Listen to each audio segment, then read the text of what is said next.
Subscribe to our YouTube channel. Press the bell icon to get the latest updates. साथियों नमस्कार। आपसे अनुरोध है कि हमें बहुत ज़रूरी मुद्दे पे बात करनी है और ज़्यादा से ज़्यादा जुड़े और अपने और बाकी साथियों को भी ज़्यादा से ज़्यादा जोड़ें।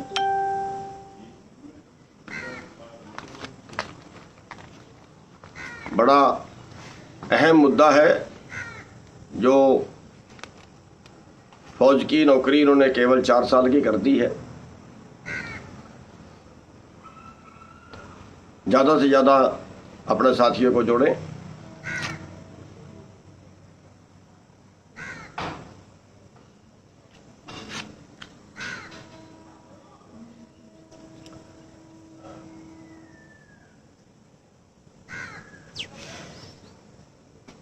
जितने एकेडमियों वाले भाई हैं वो भी जुड़े और अपने जो उनके साथ के उनके बच्चे हैं उनको भी जोड़ें।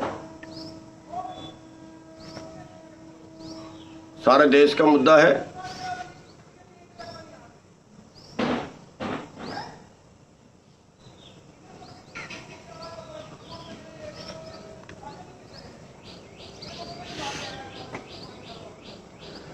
साथियों, आज हम जिस मुद्दे पे बात कर रहे हैं वो मुद्दा देश की अस्मिता से जुड़ा हुआ है।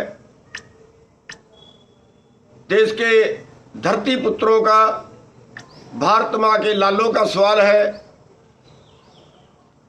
यहाँ पे जय जवान जय किसान का नारा दिया गया था। खेत में किसान, सीमा पर जवान का नारा दिया गया था। लेकिन आज दोनों को तबाह किया जा रहा है। एक षड्यंत्र के तहत तबाह किया जा रहा है। जहां खेती पर कंपनियों का कब्जा किया जा रहा है, वहीं पे नया फरमान बीजेपी ने जारी कर दिया और देश के जवानों को केवल 4 साल के लिए भर्ती करेंगे। अरे हम इस धरती माँ के पुत्र हैं, भारत माता के पुत्र हैं, और आज भारत माता की इज्जत खतरे में है। कौन रक्षा करेगा इस भारत माता की? जो हमारे जवान इस भारत माता की रक्षा करते थे, आज उन्हीं का रोजगार छीना जा रहा है। ये सरकार की बदनीयती है। जहां पक्के सैनिक को 50,000 देने पड़ते हैं, वहां पे जो 4 साल का इन्होंने निकाला है उसको 25,000 में ही काम चलेगा। जो पक्के फौजी भाई हैं उनको ताउम्र की सुविधा होती है, उनके परिवार को इलाज की, उनको कैंटीन से सामान सस्ता खरीदने की, उस सब से बचेंगे।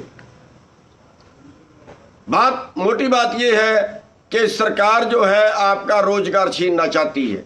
किसानों और मजदूरों के बेटे हैं फौज के अंदर और धरती माँ की रक्षा करते हैं, भारत माता की रक्षा करते हैं। लेकिन आज जो कई सालों से तैयारी कर रहे हैं, आज उनका दुख वही जानते हैं। साथियों, आज गम के मारे कई बच्चे सुसाइड कर गए हैं। हम अनुरोध करते हैं कोई बच्चा सुसाइड ना करे। सुसाइड कोई हल नहीं है। हम लड़ेंगे, बिल्कुल लड़ेंगे। हम अपने बच्चों से अनुरोध करते हैं कि आपसे पहले बारी हमारी आएगी, आपसे पहले हम मरेंगे। कोई बच्चा सुसाइड ना करे। सोचिए अपने माँ बाप के बारे में, जिन्होंने किस तरह से पाला होगा, किस तरह से आपको जवान किया होगा, क्या उनके सपने थे। आज जो बच्चे सुसाइड कर गया, आज रोहतक में एक बच्चा सुसाइड कर गया है, जींद का था, क्या गुजरेगी उस माँ बाप के ऊपर। और मेरे को तो पता लगा कि आज 40 बच्चे सुसाइड कर गए हैं। देशवासियों, क्या सोच रहे हो आप? कैसे इस देश में ये देश बचेगा? कौन इस देश को बचाने आएगा? और हम मोदी जी को बता देना चाहते हैं कि हमारा खून अभी पानी नहीं बना है। बता देना चाहते हैं मोदी जी को कि कल 2 बजे से पहले अपना आदेश वापस ले ले। कल हम रोहतक के अंदर मीटिंग कर रहे हैं। रोहतक के अंदर जहां बीजेपी का हेड ऑफिस है, हुड्डा कॉम्प्लेक्स में, वहां पे पंचायत कर रहे हैं,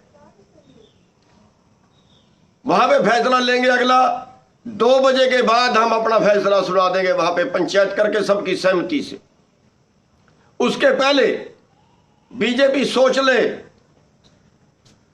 अपना आदेश वापस ले ले, और वरना फिर वही काम होगा कि 100 छितर भी खाओगे और 100 गठे भी खाओगे। हम बिल्कुल साफ बता देना चाहते हैं, हम सिर की बाजी लगा के लड़ेंगे। बर्दाश्त से बाहर हो गया है। हम अपनी धरती माता को, अपनी भारत माता को बिल्कुल गुलाम नहीं होने देंगे। हमें सिर की बाजी भी लगानी पड़ी लगाएंगे, लेकिन यह बर्दाश्त बिल्कुल नहीं होगा। सिर से पानी गुजर गया है मोदी जी। साथियों, मेरा अनुरोध है कि आप वहां ज्यादा से ज्यादा पहुंचे। पूरे देश का मैटर है, पूरे देश की जवानी का मैटर है, पूरे देश की रक्षा का मैटर है, पूरे देश की अस्मिता का मैटर है। आपको बता देना चाहते हैं कि हमारे एक एक खून के कतरे में भगत सिंह जैसा वीर पैदा होगा। हम इस धरती मां की रक्षा करेंगे, हम इस भारत माता की रक्षा करेंगे।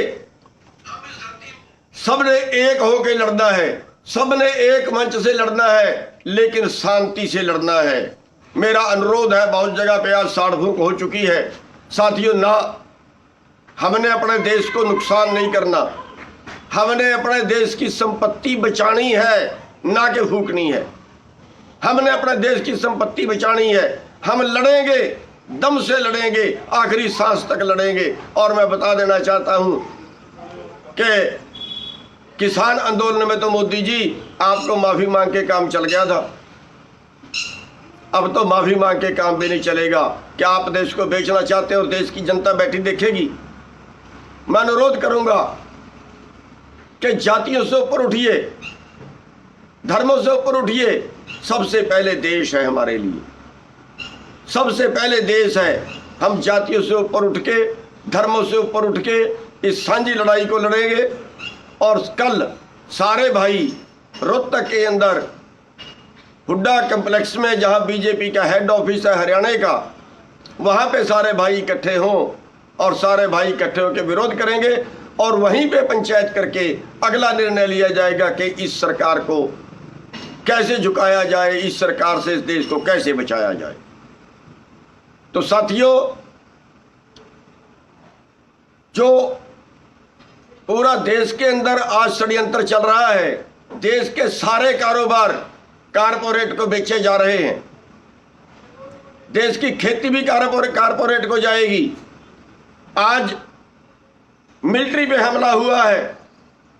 मैं पुलिस वाले भाइयों को बता देना चाहता हूं, कल नंबर आपका भी होगा। कल नंबर दूसरे तीसरे जो हमारे फोर्सें हैं, कल उन पे भी हमले इसी तरह से होंगे, उनकी भी छंटनियां होंगी, उनमें भी संख्या इसी तरह से ठेके पे रखी जाएगी। मैं पुलिस वाले भाइयों से भी अनुरोध करूंगा कि पुलिस वाले भाई, रिटायर फौजी भाई, वो सारे इसमें साथ दें और साथ साथ कंट्रोल करने का भी साथ दें। मैं फिर एक बार कहूंगा कि अनुशासन रखना बहुत जरूरी है। जितने भाई भी कल वहां आए, सबने अनुशासन रखना है।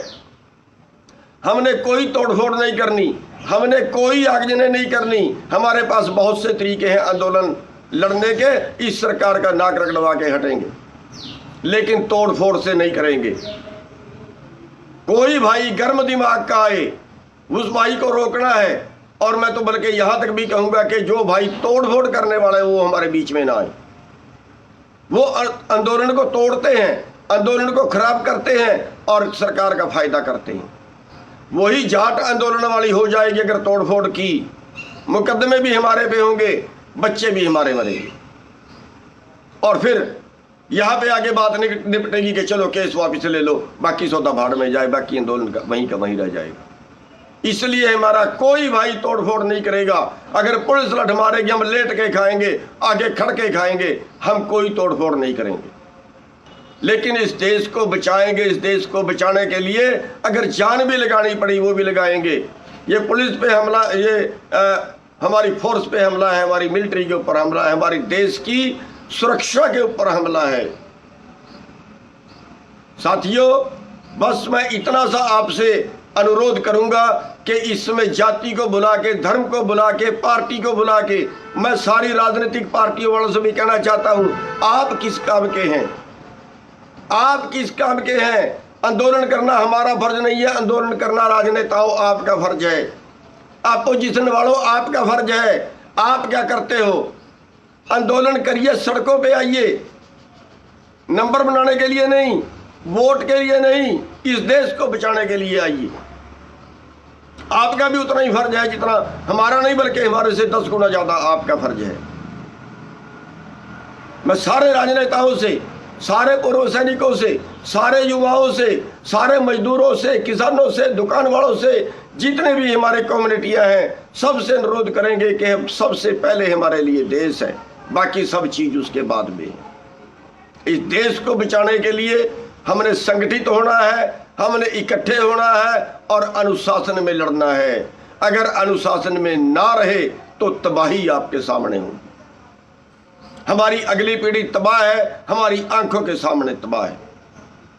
अनुशासन बहुत जरूरी है। जहां जहां भी आज तोड़फोड़ हुई है, मैं उन भाइयों से भी कहना चाहूंगा कि संयम रखिए, कोई तोड़फोड़ नहीं। जो भाई भी उनका नेतृत्व कर रहा है, उसका फर्ज है उनका कंट्रोल करना, उसका धर्म है उनको कंट्रोल करना। संपत्ति हमारे देश की है, हमें अपना देश बचाना है, ना कि अपना देश का नुकसान करना है। तो मेरी सारे राजनेताओं से भी अनुरोध है, सारी राजनीतिक पार्टियों से, चाहे वो देश के किसी प्रदेश की हैं, चाहे वो केंद्र की हैं, उन सब से अनुरोध है कि इस देश को बचाने के लिए सभी एकजुट होकर आगे आए। इस देश को बचाना पड़ेगा, वरना आपका देश तबाह है। आपके देश को बचाने वाला कोई नहीं बचेगा। ये देश बीजेपी ने आजाद नहीं कराया था, ये देश बीजेपी ने नहीं बनाया था। साथियों, इसमें किसानों का, इसमें मजदूरों का खून लगा हुआ है इस देश को आजाद कराने में। तो साथियों, आप सब ने कल रोहतक पहुंचना है और उसके अगला जो प्लान वहां पे बनाया जाएगा, बहुत बड़ा प्लान बनेगा। सरकार के गले की फांस बनेगा अगला आंदोलन। इसलिए हम सरकार को ये चेतावनी देते हैं कि सरकार कल 12 बजे से पहले अपना फैसला सुना दे, 2 बजे से पहले अपना फैसला सुना दे, और वरना 2 बजे के बाद फिर हम अपना फैसला सुनाएंगे। और फिर सरकार, मोदी जी का चेतावनी है आपको, फिर आप जो इंतजाम आपके पास बन पड़ता है कर लेना, जो आपके पास प्रबंध बनते हैं कर लेना। मोदी जी, आंदोलन होगा, हम चैलेंज करते हैं आपको कि ये कानून वापस करवा के रहेंगे, और फिर आपके गले की फांसी भी बनेगा ये आंदोलन। आप नुकसान भी करवाओगे और आप बात भी मानोगे। हम अपने देश के लिए मांग रहे हैं, अपने देश के लिए कर रहे हैं, अपने लिए नहीं कर रहे हैं। इसलिए मोदी जी, अभी टाइम है आपके पास। और मैं हरियाणा की सारी जनता से, देश की सारी जनता से फिर एक बार अनुरोध करूंगा कि कल रोहतक में पहुंचो और वहां पे बड़ी प्लानिंग करेंगे, बड़ा आंदोलन चलाने की। सारे देश का एक ही तरह का आंदोलन, एक ही सिस्टम से आंदोलन चले, इसके लिए प्रयास किए जाएंगे। तो सभी साथियों जो हमारे साथ जुड़े हैं, उनको अनुरोध है कि वो आगे और ज़्यादा से ज़्यादा शेयर करें, ज़्यादा से ज़्यादा इस आवाज़ को फैलाएं। और जो हमारे रिटायर फौजी हैं, उनको मैं बेनती करूंगा कि वो बावर्दी आएँ इस आंदोलन में, और बावर्दी आके वो कंट्रोल करने का काम करें, वो अनुशासन बनाए रखने का काम करें। और एक मेरा अनुरोध है और है कि वहाँ पे लंगर पानी की आवश्यकता भी पड़ेगी, और जो भाई वहाँ पे चाय पानी की लंगर की सेवा करना चाहे, वो भाई वहाँ पे सेवा भी कर सकता है। आंदोलन जो है वो, उसमें सेवा की ज़रूरत भी होती है। चाय पानी लंगर अगर लोगों को मिलेगा तो लोग ज़्यादा आसानी से बैठे रहेंगे। वो भी जो भाई वहाँ पे करना चाहे वो कर सकता है। सभी भाई कल हुड्डा कम्प्लेक्स रोहतक सुबह 10 बजे ज़्यादा से ज़्यादा संख्या में पहुँचें और सभी भाई इस आंदोलन में अपना सहयोग दें। आपने मेरी बात सुनी, आप सभी का बहुत बहुत धन्यवाद।